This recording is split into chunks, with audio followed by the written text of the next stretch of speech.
비유를 들 수는 있지만 역시 비유에 불과하므로 실제와 정확하게 들어맞지 않습니다. 물에 녹아든 소금은 보이지 않으며 물만 보입니다. 자, 이 비유가 이제 왜 정확하지? 물과 소금은 분명히 다른 거니까요. 그런데 의식에 있어서는 이게 물도 의식이고 소금도 의식이기 때문에 이게 좀 정확하지 않죠. 그래서 이런 비유를 들으면 우리가 이제 세상 만물에 다 불성이 들어있다 이러니까 세상 만물은 물체로서 있고 그 안에 뭔가 영적인 불성이 들어가 있구나 이렇게 자꾸 오해를 한단 말이에요. 그래서 이게 말하기가 좀 무서운 거죠. 말하기가 무서운 것이다 이 말이에요. 왜냐하면 잘못 말하면 이제 500생 여우생을 받아서 여우로 사는데 그거는 우리가 공안에 대한 잘못된 이해라고 얘기를 했죠.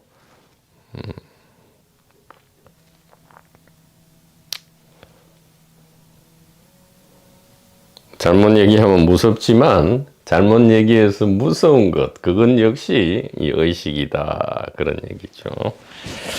그러니까 이게 참 현지우현 묘하고 참으로 묘하다 이 말이에요. 왜냐하면 잘못된 게 가만히 알고 나면 잘못된 게 하나도 없고요.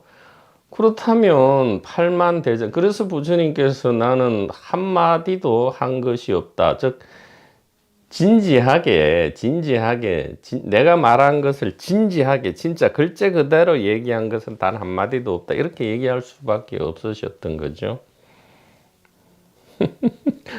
왜 그러냐? 잘못된 게 없기 때문에 뭐 한마디도 말할 필요가 사실은 없지요. 그러나 그렇게 되면 또 너무 우리의 본래 기쁨과는 들어맞지 않기 때문에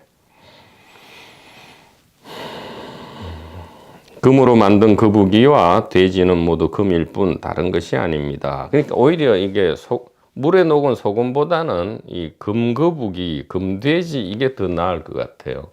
왜냐하면 돼지도 금이고 금도 금이니까요. 또 돼지 모양이 사라져도 금은 불생불멸, 부정불감이죠. 한치의 손실도 없고 그렇다고 보태짐도 없이 불생불멸이죠. 금거북이나 금돼지에 있어서 거북이나 돼지가 있든 없든 금은 아무 상관이 없다. 이 비유가 더 좋아요. 바다의 수많은 파도와 물방울은 전부 그냥 바다입니다. 그러니까 파도가 치든 안 치든 물방울이 생겨나든 안 생겨나든 바다는 부정불감, 불생불멸이다 이 말이에요.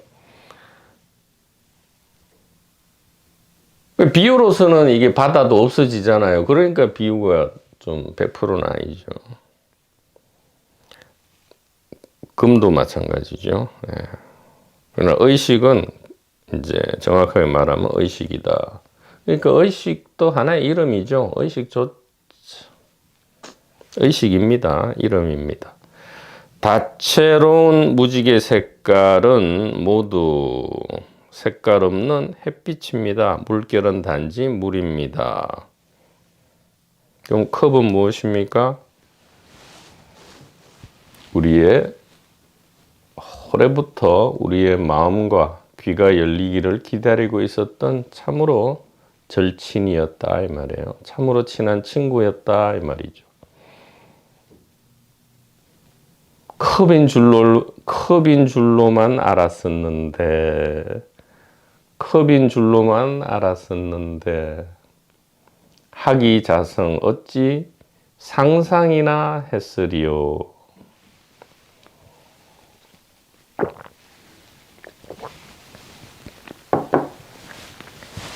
여기서 한 가지 의문이 들 수 있습니다. 만약 의식되는 것이 아무것도 없다면 의식 또한 없는 것인지 여부입니다. 그러니까 몸과 세상이라 했잖아요, 의식이. 그러면 몸도 없고 세상도 없는 상태가 있죠. 예를 들어, 태어나기 전, 그냥 우리가 상식으로 알 때, 태어나기 전, 그 다음에 깊은 잠, 죽은 뒤, 이때는 몸도 없고 세상도 없을 것인데, 그럼 뭐 태어나기 전과 죽은 뒤는 우리가 모른다 쳐도 깊은 잠에서는 세상도 없고 몸도 없고 그 어떤 인식도 없고 의식도 없는데 그럼 의식도 없어지는 겁니까? 이렇게 의문이 들죠. 여기에 대해서는 라마나 마하리시께서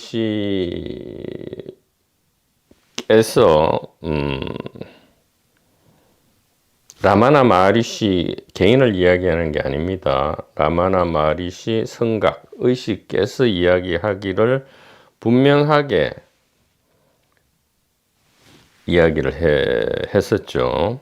의식되는 것이 아무것도 없을지라도 의식은 여전히 본래의 투명한 의식으로 있습니다.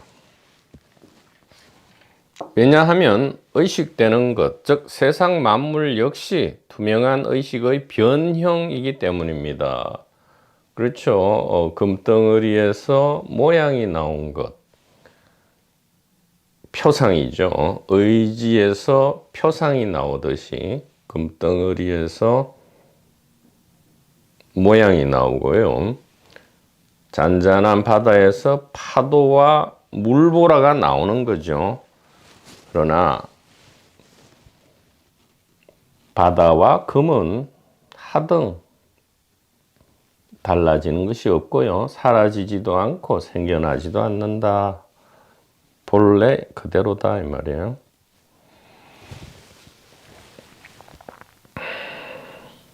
몸과 세상 만물이 있든 없든 상관없이 알므로서의 의식은 항상 그대로 있습니다. 물결이 있든 없든 물은 언제나 그대로인 것과 마찬가지입니다. 그러니까 돼지나 거북이가 있든 없든 금은 언제나 그대로죠. 너무 좀 통속적인 비유가 되어서 뭔가 그래서 매 순간에 우리 경험이 좋겠다 이 말이에요. 자, 여기서 컵이 있든 없든, 컵이 이렇게 있든 아니면 컵이 없든, 자, 컵이 있어도 이 단일 의식이고요. 컵이 없어도 이 단일 의식이죠. 이것은 분명한 직관이다 이 말이에요.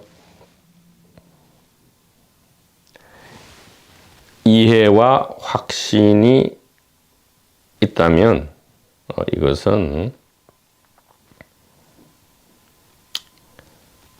그것이 전부다 이 말이죠. 더 바랄 것도 없고요. 그럴 필요도 없다 이 말이에요. 자, 92페이지 두 번째입니다. 의식되는 것이 곧 의식하는 의식이므로, 즉 뭔가 세상 만물이 곧 의식하고 있는 의식이므로 드는 세계를 주관과 객관으로 나누어 보지 않아야 합니다. 그렇다고 뭐 일상생활 하면서 이것은 객관이 아니야, 주관도 아니야, 단일 의식 자꾸 이렇게 사람과 대화하면서 그렇게 할 수는 없죠. 차분하게 그냥 단 한 번 가슴 깊이 이해하고 확신이 일어나면 그대로 그냥 잘 보관해 두고요.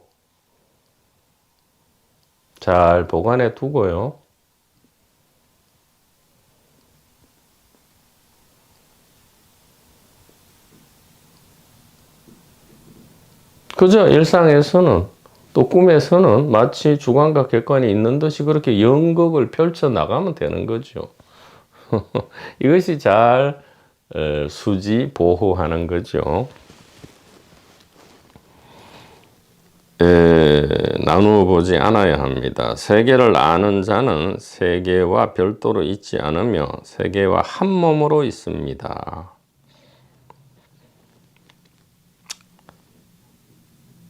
이 말도 좋지는 않아요. 세계와 한 몸으로, 그러면 한 몸, 전에는 두 몸이었나 그게 아니고요. 그래서 자각이다 이 말이에요. 몸과 세계는 의식의 자기 자각이다 이 말이죠. 몸과 세계는 의식의 자기 자각이다. 이것이 더 낫습니까? 아니면 의식이 의식을 의식한다가 더 낫겠습니까? 이 다음 카페 대문에 몸과 세계는 의식이 의식을 의식함 이렇게 되어 있는데 바꾸도록 할까요? 몸과 세계는 의식의 자기 자각이다. 어떤 것이 더 낫겠습니까? 의견을 주시면 대단히 감사하겠습니다.